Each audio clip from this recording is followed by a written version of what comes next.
This week's video is sponsored by Squarespace. If you're looking to build a new website, then head over to squarespace.com.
Hello everybody, I hope you're all doing really well. I've decided to come out to another geothermal area, and this one is absolutely spectacular, as most of the areas are that we've been to on this trip to Iceland. I really want to thank Thor Photography for putting up with us and driving us around and showing us some of his secret spots and some of the areas that he really likes. It's really made for a different trip. That's one of the great things of going to an area where you know somebody or you can get friends with somebody that can show you around, is that you get to go to areas that aren't quite as popular. So I really want to thank Thor for that. If you're interested in looking up Thor Photography, he does lots of tours on Iceland with various photographers, with Nick Page, Mads I believe, and I think he does tours on his own also. I'll leave a link down below.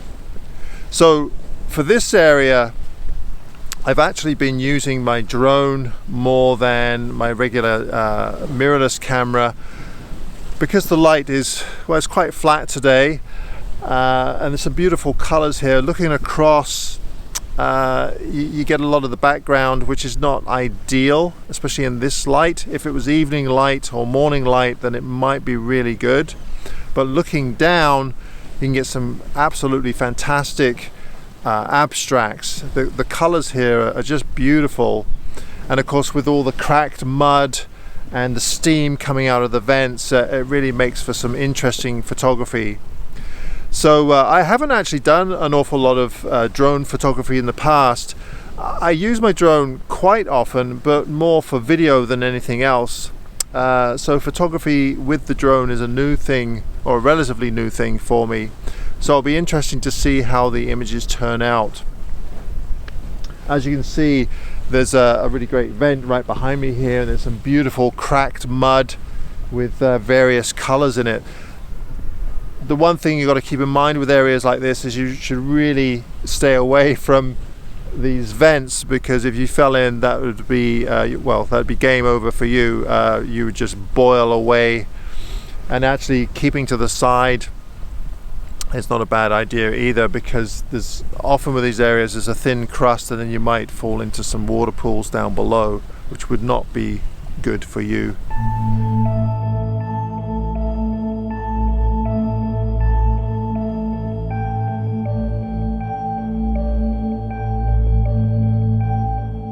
This geothermal area was a perfect location for drone photography, especially with the light that we had. It was just great to get the drone up in the air and look down on these patterns formed by these vents.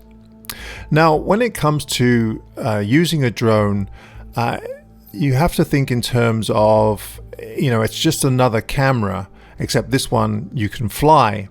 So the same principles apply. Light is important, as well as composition. Now, granted, in this case, there wasn't any directional light. It was very flat, so the light was not that great. But when you're pointing a camera down on patterns in the landscape, then this light is perfect.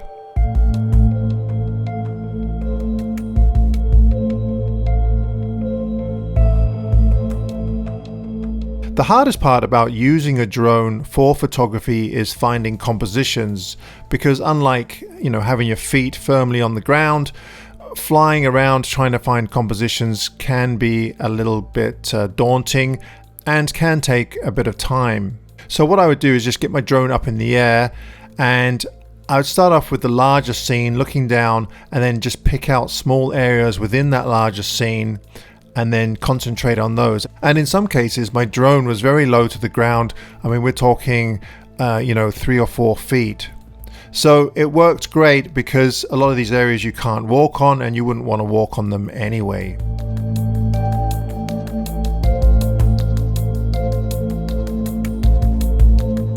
Now, when it comes to purchasing a drone, there are so many options out there that it can be a little bit daunting, just like mirrorless cameras or DSLRs. The thing that you want to keep in mind is that you really want to think about, well, what is it you're going to be using the photographs for? If you're just going to be posting images online or Instagram or even Flickr, then probably something like the DJI Mavic Mini would probably do you just fine. It's a 12 megapixel camera. It's a 1/2-inch sensor, and in most cases it would probably just perfect. Plus the drone is very small to carry. If you're planning on printing larger prints, then you might want to go with, say, the Mavic Pro 2 with a Hasselblad lens, which is 20 megapixel and has a 1-inch sensor, or even the Mavic Air 2, which has a 48 megapixel sensor, but that sensor is only 1/2 inch. And of course, if you want to make huge prints like murals or anything like that, then you might want to look into perhaps the Inspire, or even go bigger than that and start looking at drones that can actually carry a camera. I know there's a photographer named Edward Bertinsky who I really admire. I love his work, and he prints very large prints, and I believe he's using a drone that actually carries a medium format digital camera.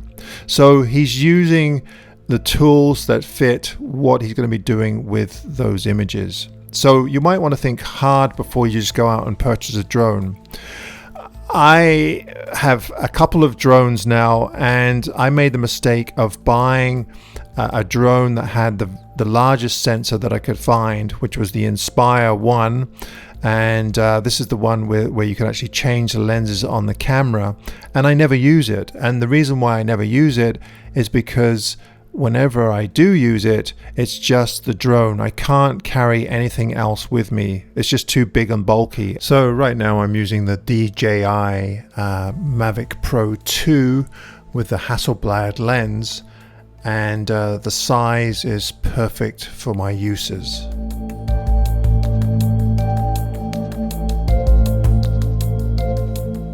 Once again, thank you Squarespace for sponsoring this week's video. If you're a bit of a curmudgeon like me who has no desire to spend hours designing or updating a website, then why not head over to squarespace.com for a free trial. Squarespace has dozens of cool contemporary website designs to choose from that are easy to customize from your desktop or on the go using your phone. With drag and drop functionality, having a website has never been easier. Want a bit of a break on your first purchase? Then head on over to squarespace.com and use the code AdamGibbs for 10% off your first purchase.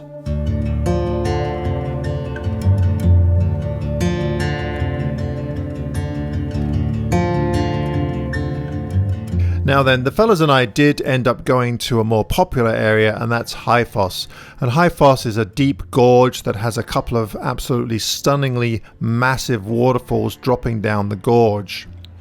Now, the weather was very similar to the geothermal areas. It was quite flat, and there wasn't really a lot going on with the clouds. So rather than try to get a photograph of the whole waterfall, I ended up concentrating on one of the waterfalls and just looking down the gorge and photographing the base of it. I just loved the power of that waterfall hitting those rocks at the bottom.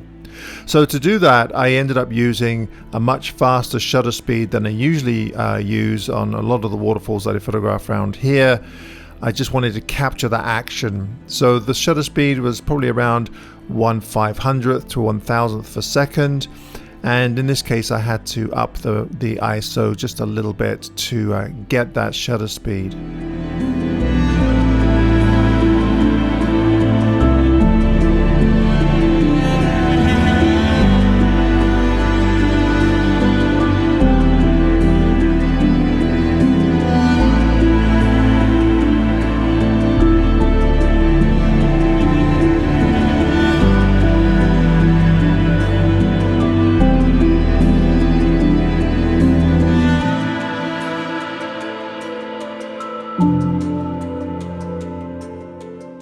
Right, well, thank you once again for tuning in to this week's video. Please be sure to give me a thumbs up if you enjoyed it. I thought this was going to be my last video on Iceland, but I have enough footage for another video of another geothermal area that we visited. So stay tuned for that. Thanks ever so much, everybody. Till next time, bye-bye.